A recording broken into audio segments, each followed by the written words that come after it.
Terrell Graham, and it is with great pleasure that I'm able to introduce to you the Education Honoree for the 1996 Women's Hall of Fame.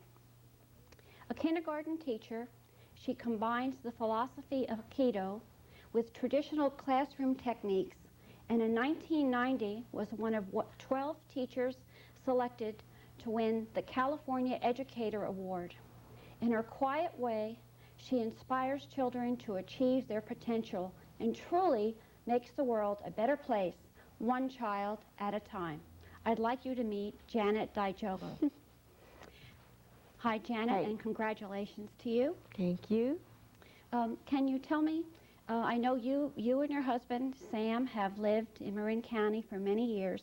What was your reaction when you found out that you've been named to the Marin Women's Hall of Fame? Surprise, of course. And you're the one who informed me, and I just was a little stunned that I would be honored that way. Well, you're such an outstanding teacher. Tell me, when did you decide to become a teacher and why? I think I was 13, and I decided that I would be, I should choose a career. So in my methodical way, I decided, and this is a time when teaching was an acceptable career for a woman, and you know, that you didn't aspire for that much more. And so I thought it would fit me. I thought I would be a teacher, and then I would go to school some more and become an administrator. But it was so much fun teaching, I forgot the other part. Did you encounter any difficulties in terms of achieving your success, financial or otherwise, in terms of going on to study? No, I came from a family who represented a culture that where education was very important, and so it was just assumed that I would go to college, and my brothers and sisters as well. In fact, it was about a junior or senior in high school when I realized that there was a choice about going to college, and that some of my classmates were not going. And I went home, running home, and I said to my mother, "Is this legal not to go to college?" Because I thought you had to do it, because I was so indoctrinated for it to go. And I think you mentioned to me at one time that your family used the buddy system in terms of college. That's right, we did. The plan was, since we didn't have that much money, that I would, being the oldest of 4, that I would go to college, and then I would support the next child for 2 years, and then the next person, we were 2 years apart, then my brother would go and he would support the next person for 2 years, and it worked. It actually almost worked out just perfectly, so that I supported my sister through college for 2 years. And at that time, Sam and I were young married people, but it was like being indoctrinated to go to college. I just sent off a third or a half of my check to my sister. And so everybody went? So we all went, we all graduated. Both my brothers have doctorates. They have the equivalent of doctorates. And my sister and I were both teachers. Did you have any role models while you were growing up and wanting to be a teacher? Was there a teacher who especially inspired you? Well, there were some that didn't inspire me, and I was determined not to be a teacher who crushed the spirits of little children, and because I encountered quite a few teachers like that in I didn't go to Marin Country Day. I went to public schools, and some of them were tough. I don't think I had, well, yes, I had one chemistry teacher that in high school, Roy Ketchum, and he was inspirational to me because he basically just liked me, and he let me do things, and he challenged me and told me I could do these things, and so I believed him and did it. And I think I learned a lot from him as a teacher. For 18 years, you taught emotionally disturbed children at the Marin Child Development Center in San Rafael. Can you describe for me what these students were like and what techniques you found successful in reaching them and teaching them? Wow. The children were what we might call now children at risk. Now, they were children who had emotional problems and or learning problems. And there was a range between children who were autistic, actually, and to children who were having difficulty functioning in a regular public school because of learning difficulties. And very often, if there's a learning difficulty, there's an emotional overlay, or they go together. You know, that it's hard to have self-esteem when you're not learning to read. And so a lot of my training was to learn how to be with children who were really different, and I had to throw out all the books, the book learning, and start to engineer strategies that worked for me. And I had some gifted mentors. Jim Donovan was a psychiatrist, and I consider him one of my life mentors, really. And I learned, first of all, to be compassionate toward myself and not to expect myself to cure every child that came or to make every child happy. That wasn't my job. My job was to teach them and to teach them to be better human beings the best I could. The strategies that I used, I think mainly were, there's just one, is really to learn to hone in on that child and somehow feel who he was, feel or she, feel their soul as much as I could, because other things seemed superficial and I just would find myself talking, but somehow if I could connect with their heart, I found something would come to me, and I could, I don't know, manufacture lesson plans for them once I understood them as individuals. But with children like that, you have to, it has to be on a one-to-one and a very powerful connection. Otherwise, they don't move because they're unlike other children, more in the norm. They don't come out to you and expect to get what you have. You have to, it was almost as if you had to dive in and bring them to you and make them look at you and feel you and sense you in order to touch them. And once I had a connection with the child, I felt so much was possible, that I could help them move and to help them clear blockages and help them get turned on to learning and get turned on to themselves as an individual and to the people around them. And many of those children went on to be mainstream. Yes, they did. That was our goal, to mainstream our children, and most of them were. You know, I guess I consider losing them. We lost a couple that had to be institutionalized because we couldn't get through to them, and it's heartbreaking when that happens. Now, when you were doing this, you had 2 young daughters. I did. And what you were doing at work was so challenging and demanding. How did you replenish yourself emotionally and physically? What did you do to get your own vitality back? Well, I have a really strong family. I have a husband that's just an incredible companion, a life companion. And actually, much of my what sustained me was having these 2 very wonderful girls, daughters, who were very close in age, but who were so normal compared to the children the population I was working with, that I think they were lucky because I laid off of them. You know, I just enjoyed who they were, and the wonder of a normally developing child just seemed an extraordinary gift to me. And so I think, so I know that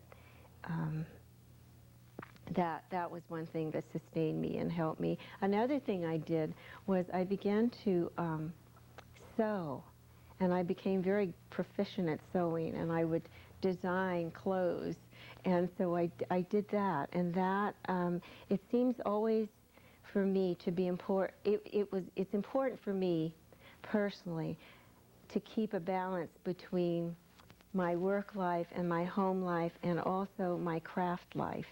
And I need to work with my hands or do Aikido, or else I start to get anxious. Well, you're talking about Aikido at Marin Country Day, where you've taught now for the last several years. You've incorporated Aikido into the curriculum for all kindergartners. Would you describe for us what Aikido is? I know you have your black belt in Aikido, but many people probably don't know what Aikido is. Well, Aikido is a modern martial art, and it was invented by the founder named Honoree Janet, who they call O-sensei, which means great teacher, or I guess great teacher. And it's founded on maybe 4 principles. One is the principle of center, and the extension of energy is the other one, and being able to be grounded no matter what's happening, and being able to execute your techniques and your technique in life, because it's a metaphor for me, with relaxation and an ease in the body and the mind and a comfort.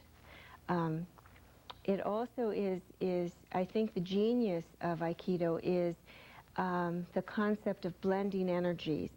And so instead of doing that, we blend our energy like that, so that whatever incoming energy comes, if you were about to attack me, for instance, I would try to see your point of view. And in a body art, that means I would turn and I would actually look in the same direction you are looking, in order to gain control of your energy, or to guide your energy, so that I could neutralize it, because it is a martial art that is a cooperative martial art, so that it's not combative, and it's not you don't beat anybody. There's no. In fact, the founder said there would be no tournaments and so when you get a black belt or whatever belt you get, you demonstrate a knowledge of a certain amount of techniques.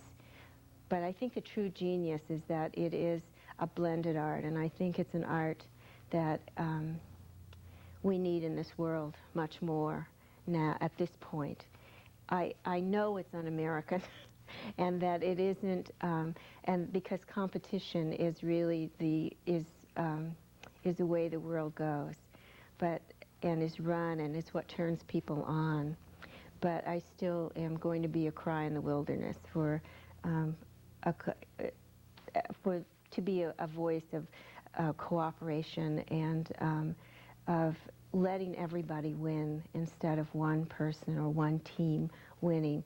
That somehow, if we all fulfill our personal destiny, we can all be, in a sense, a star, because you will feel complete and have done your thing. The whole, as the sum of its parts, will be an even stronger That's whole, right. basically. That's right. And how do you combine this in the classroom? By teaching children the principles of energy awareness, which is what I was taught by my teachers. And I teach children that they have energy, and you have energy, and their friends have energy, and that they have whatever comes out of them, however they project themselves, is energy, and that they have choices about what to do with their energy. They can choose to help people, they can choose to fight them, they can choose to be cooperative, they can choose to be mean. And I talk about describing their energy. So I'm teaching them a language of energy, and how they can learn to use it skillfully, use their own and how really the only thing they're responsible for is their own energy, and that they cannot control another person's energy. And so they have to learn to get centered and be okay with themselves, so that if in kindergarten, you know, if the friend says they're not going to invite you to their birthday party, that you need to get centered and not start arguing with them or trying to hurt their feelings in turn, but that their first job is to get centered and quiet and calm in themselves, so that they can learn how to, and then something will come to them. An appropriate, skillful action will come out of that, rather than just, reacting off of your tape. Because we all have tapes that we play. Poor me tapes, or I've got to be first tape, or I'm the best tape. But to really be in a relationship is to tend to the other person and to really want to serve them in a way. On another topic, you're a Japanese American, born in San Francisco. You were a very young child when the bombing of Pearl Harbor propelled the United States into World War II. What impact did that have on you and your family? Well, probably devastating, I would say, in terms of my parents, who were running a farm in Pescadero, California, and I was 5 at the time, and we were evacuated or relocated, the euphemism, to the desert in Utah, surrounded by barbed wire, in tar paper barracks, in the middle of the desert. And we got there by a train that was that had soldiers on it with guns. At one point, this train stopped, and my mother was very angry, and she pulled the blinds of the train down, of the car down, and wouldn't let us look out the window. And what had happened was they stopped the train, and they were going to let people out for a breather in the middle of this blazing desert.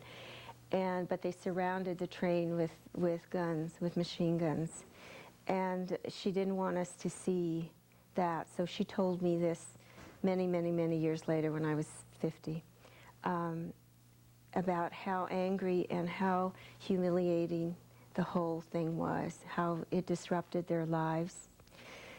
I had nightmares as a little kid because of it. And I really think in those early years, I was impacted by thinking the world was not a safe place for me personally. When they came, the military police came and searched our house. My mother said that after they left, I couldn't stop shaking for 2 hours. And I've worked with all those children, and I know that this is trauma for a child, a little kid, not to be able to gain control of their body for 2 hours. And I think it's just symbolic of the disruption and the hardship that basically mostly our parents suffered. And I think that all of us who were young children and even have any memory of that have the wounds from that. And it took a long time and a lot of hard work to heal that humiliation and the feeling of shame that there's something wrong with you, the way you look, mainly the way you look, because that was what it was based on, was racism. Now, we've touched on some of this already, but you've been very successful in your chosen profession. What do you think was the reason for that? Are there any key factors for your success? Well, I always loved doing what I do, and I think and I'm very curious about how things can be taught, and I'm very curious about other human beings, especially little children, what makes them tick and how to get the content into them, or how to turn them on to themselves and turn them on to the educational process. I think I'm passionate about that, and so it works on me. It sustains me, and it inspires me to keep going, to keep finding better ways and of reaching kids and of managing content and subject matter so that children like it and have fun with it. As you look back on your career, is there anything that you would have done differently? No, I think not. I like my life. I like what I've done. Sometimes I think, oh, well, I used to think you really ought to become an administrator or